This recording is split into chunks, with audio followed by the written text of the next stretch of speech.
Chapter 3. It was 10 a.m. and the sun was high above the city. Sunlight and heat reflected up from the cement to Hector and Chromefoot. There was a special way about the Interceptor's chrome rims, emerald green exterior, and gold exhaust pipe as it sat quietly in the LA morning. Minor dents and scratches were visible across the green exterior, but the car's condition was fairly presentable. Tinted windows helped with the LA heat. It had a mostly leather interior, which matched the green of the paint job perfectly. Synthetic wood grain trimming popped from the center console. Names came and went, but Chromefoot was the one that stuck. The cars parked along the Altadena street the night before were gone, and while the block was calm with birds chirping and crows in the shade clicking, he could hear the distant roar of the freeway. He searched for a CD that would suit the mood. Noah smoked a spliff with his morning coffee above the low chain-link fence along the sidewalk. "You've got to be the tallest, skinniest Chicano in LA. How do you fit in that car with those long-ass legs and all that shit you got packed in there?" he asked as Hector put the car in drive. Hector waved back at his friend from the driver's side as Chromefoot floated off and into the day. It would begin with an easy glide down the street. Next, the speeding traffic of the 210 would greet him with the challenge to keep up. "You know what, Chromefoot? You can learn a lot about a person by the way they drive," he said, patting the dashboard. Motorcycles were cutting lanes and appearing in and out of the blind spots. There were more motorcycles out than usual, and this was triggering Hector's overly cautious traits. So he turned off his music in an attempt to hear them as they approached and passed from all sides. With the windows down, the cargo trucks and passing cars sounded like the crash and hiss of ocean tides.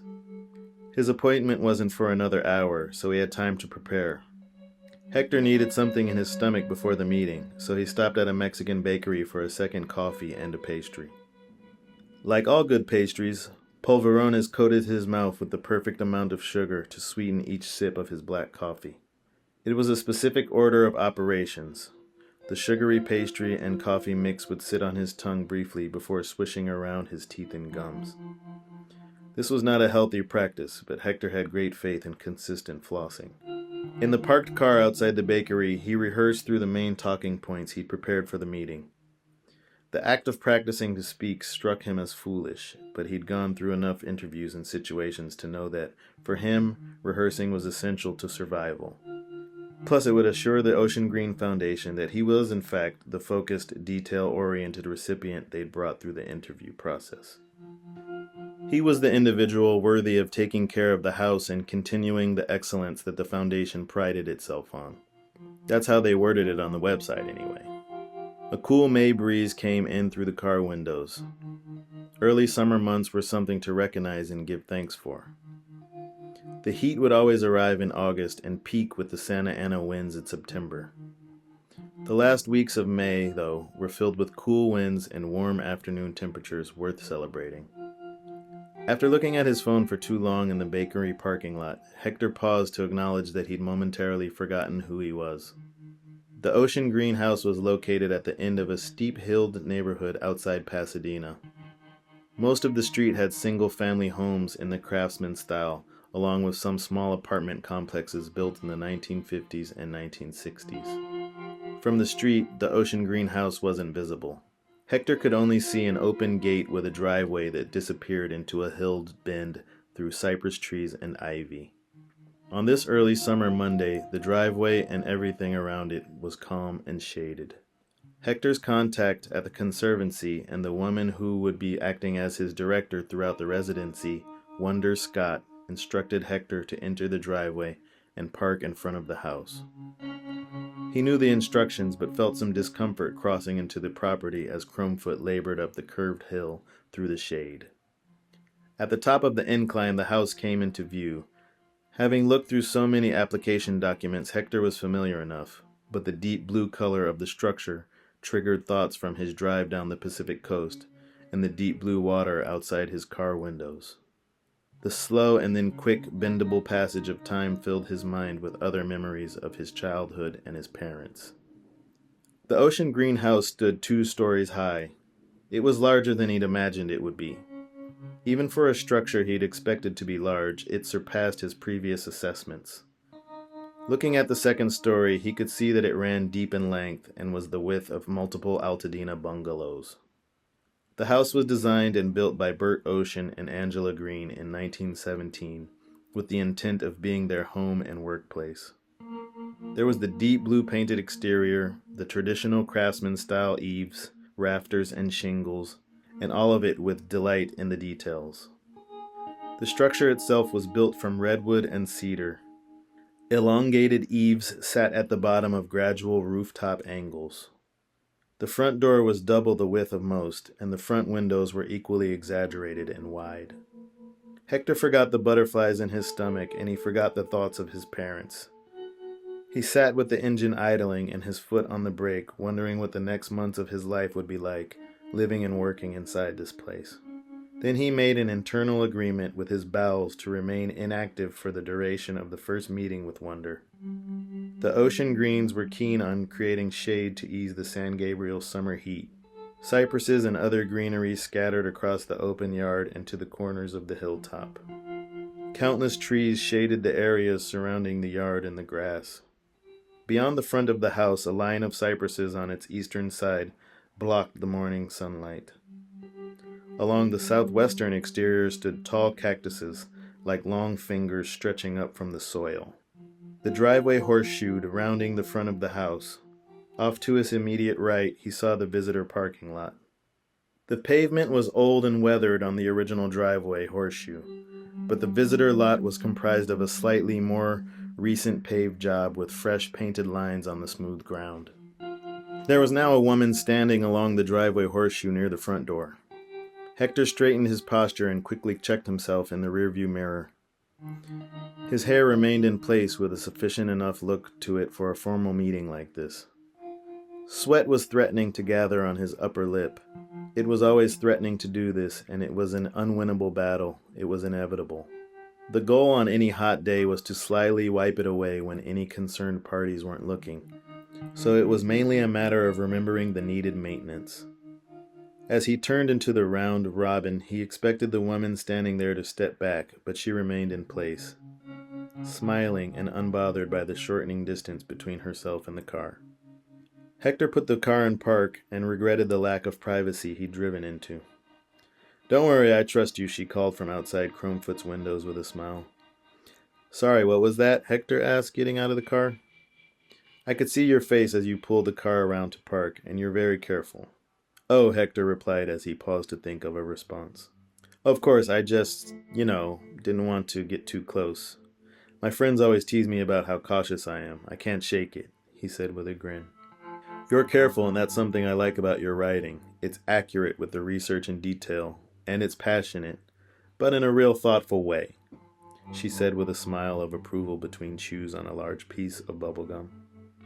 "Below several more layers of your skill, there's the careful characteristics," she stopped to chew. "I got ahead of myself, didn't I? It's always exciting to meet our recipients beyond emails and phone calls. I'm Wonder Scott." Wonder was in her late 60s, average height with a calming demeanor and gray-white hair that popped out from the sides of a blue baseball hat.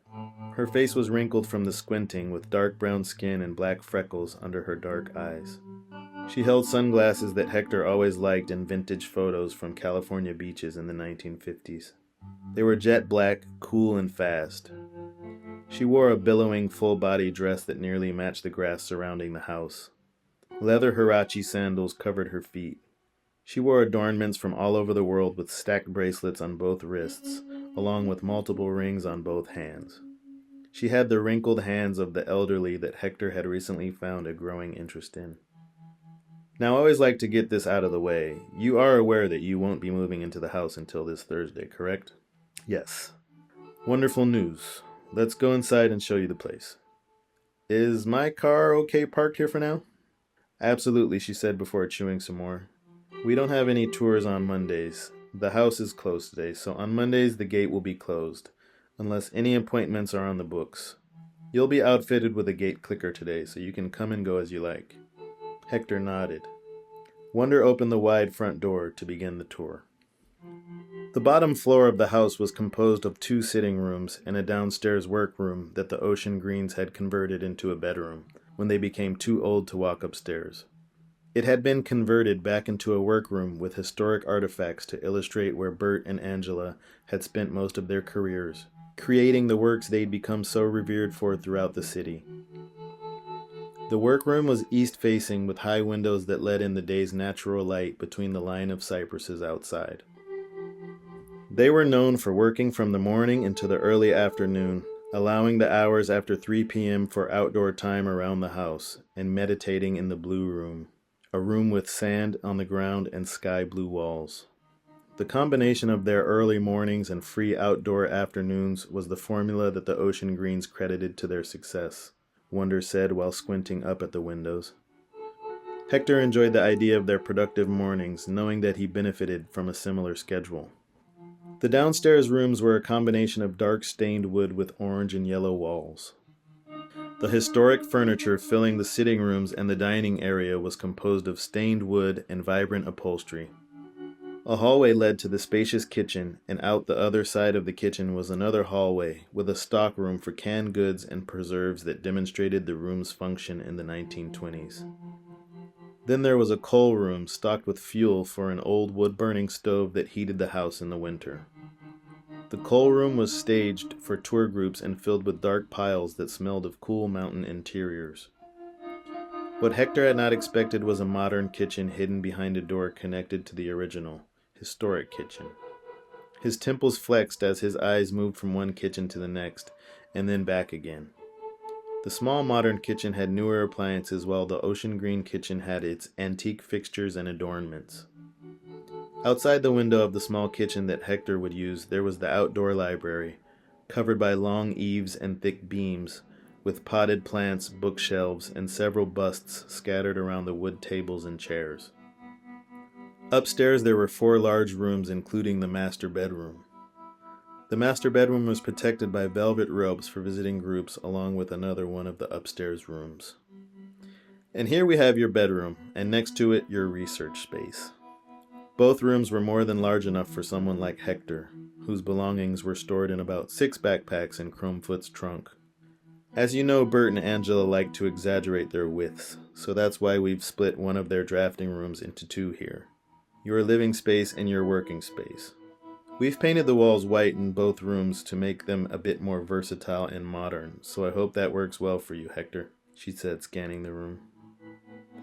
It used to be a mixture of deep blue and forest green paint, which had mixed results with past residents. I say this in case you're wondering why the color of these rooms differs from the historical documentation. Hector nodded with a smile that knew the original colors and photos. As you know, you'll be living and working out of these rooms. There's Wi-Fi, of course, we have a laptop and an additional monitor, all the devices you'll need for your research. Hector allowed for an unstoppable smile. His personal laptop out in the Crown Victoria was nearly 5 years old. Wonder paused for a moment to note the wide-eyed expression on the recipient's face, and she chewed quietly for a moment before continuing. Tuesday through Wednesday, you'll be on site and available to host and guide tours between 9 a.m. and 3 p.m. Thursdays, you'll be open for business until 5 p.m. unless we have an evening event that requires additional assistance. Hector remained quietly engaged. Now, your information sheet specified 5 p.m. for all the working days, which we have gone ahead and amended. You'll have Fridays and Mondays to do your research. Your weekends are off and the house is closed, of course. Hector held back a new smile that was beginning to emerge across his face. We found our residents are more productive with the extra hours to maintain the house and go about their research. All tours are by appointment only, but we can allow walk-ins. That's up to you. The schedule will be full enough, though. Between summer classes at the local colleges and high schools, you'll be busy. Bottom line here is, the schedule will be up to you to manage. He continued nodding before asking the questions he'd been waiting to ask since he'd received his acceptance letter. I did read the prep sheet and materials, and I'm looking forward to all of this, but... Hector hesitated for a moment. Is the piano still here for the summer? And what is the current situation with Teresia's trees? Wonder paused and raised her nose to take the temperature of the room while assessing the best way to answer his questions. Let's make our way to the backyard, Hector. The backyard covered the boundaries of the entire hilltop. Wonder adjusted her baseball cap as she led the way across the lawn area that had a gazebo off to the side. She ignored the gazebo and continued walking directly into a gathering of old trees. Branches cracked under their shoes and the breeze was cool. The smell reminded him of trips to the mountains with his parents when he was a kid. 30 paces into the trees there was a clearing and Hector was able to make out the piano he'd been reading about. It was a weathered, upright instrument set in the middle of the dirt in a round of tall trees, surrounded on all sides with branches and birds chirping above.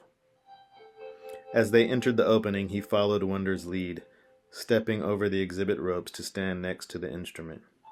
Wonder lifted the cover and twinkled the keys. "Go ahead," she said with the satisfaction that comes with breaking trivial laws. Hector could tell she liked this part of the tour. He did his best to show no hesitation and awkwardly pressed the keys with an E minor chord followed by a G major. This brought a satisfied energy to Wonder's eyes. "See? Now that just confirms you're the right one for the position," she smiled as she clapped briefly. "Good work." Hector was tempted to play another note, but thought it better to hold off for the time being. He looked up and found a thin netted material hanging over the small circular opening. "It's to keep some of the mist and occasional rain from inevitably destroying the instrument. But you should know that we have a lifetime contract with the city of Los Angeles that replaces the piano every 4 years. And you'll regularly be scheduling appointments for tuning and maintenance." He began walking in a slow circle around the piano as a surge of ideas spread like wildfire throughout his body. "Now, Hector, this is my favorite part, especially for residents like yourself that seem to know a thing or two about playing one of these. You are welcome to play the piano as long as the museum is not open. We tell folks that there are no visiting guests allowed back here, but I'll leave that up to you unless you fuck something up." Hector did his best to hide his surprise with Wonder's unexpected use of fuck. "But from what I read, this is not part of the tour, correct?" "Correct, Mr. Alvarez. It's such a beautiful space back here, though." "Precisely, Hector, and that is exactly why we have excluded it from the museum tours and guest visits. Technically, the Ocean Green Foundation does allow for it to be included in the tour, so that's up to you. But to be honest, over the years, and even with our instrument replacement contract, touring guests have a true talent with innovating new ways to disrespect it. Some humans just can't help but tap into their most creative inspirations when the urge to destroy something meets the opportunity. I can already tell that you respect this piano and the space, so I know it will be in good hands. That's why I do this job. I love this house, and I can tell very quickly who does and who doesn't. You'd be surprised, some of the past recipients didn't even bother asking to see it, and they ended up breaking it anyway." This last comment found her reaching for a box of cigarettes in her clutch purse. "This was important to the Ocean Greens. Very important," she said while lifting a freshly lit cigarette into her second drag. "Angela Green and Bert Ocean spent most afternoons right here." "And full moon nights too, right?" Hector asked.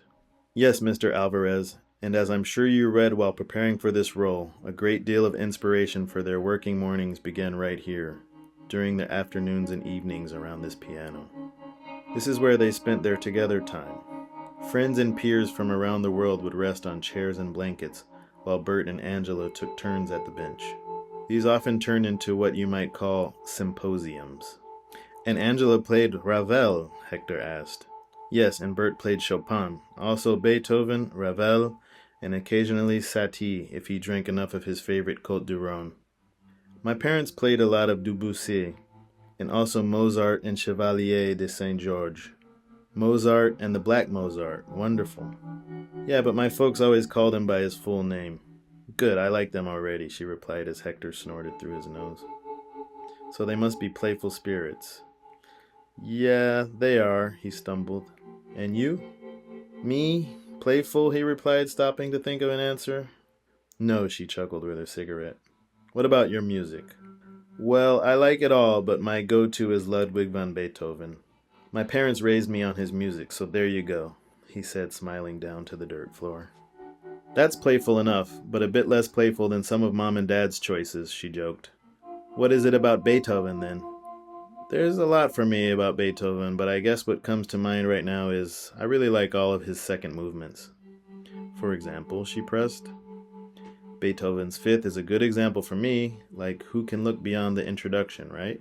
Wonder nodded. But the melody that's introduced at the beginning of the second movement of the Fifth is, I guess, something like my definition of the sublime. Was it your parents' playing that inspired this appreciation? Yes, but I don't think I gave them that much credit for Beethoven. It was skateboarding, actually. A skateboarder from around here, Pat Brennan. Seeing his skateboarding paired with the music of Beethoven has a lot to do with what I am doing now and who I am, I think. You're kidding, she replied behind some exhaling smoke. And this Pat gentleman, will you be speaking with him as part of your summer project? I wish. Hector paused as he squinted up to the surrounding trees. It would have been a dream of mine, but he passed away about a decade ago. Wonder clutched his forearm with an apologetic expression. I'm so sorry to hear that, Hector.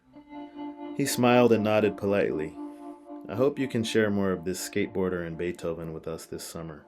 And I gotta say, she said in an attempt to lighten the mood, I appreciate the surprises that you just seem to be full of, Mr. Alvarez. Birds chirped in the shade, and somewhere close by a squirrel was barking. You asked about Teresia the dog, Wonder trailed off while looking out through the surrounding trees. Teresia is buried about 300 feet down the hillside there, but the trees aren't in the best shape. Teresia's trees, right? Hector spoke up to confirm. Yes, there's avocado trees and some lemon and lime trees out there, but we don't do much with the area in terms of upkeep. But if you like, feel free to spend time there and find any inspiration you can. They stepped over the velvet rope and made their way back toward the kitchen. Wonder handed Hector the keys and they finalized arrangements for his move-in day. He shifted Chromefoot into drive and dropped through the shaded downhill curve to the residential street. The May heat collaborated with the Crown Victoria's leather interior now. Hot leather was sticking to his arms and his back as he waited for a warmer engine to better power the car's air conditioning. Hector stopped at the bottom of a hill near the freeway. Looking out his car windows in the stillness of the midday cul-de-sac, he felt his body grow fatigued as the adrenaline from the meeting began to subside. The music of Zapp and Roger rattled the car speakers, and he checked his phone.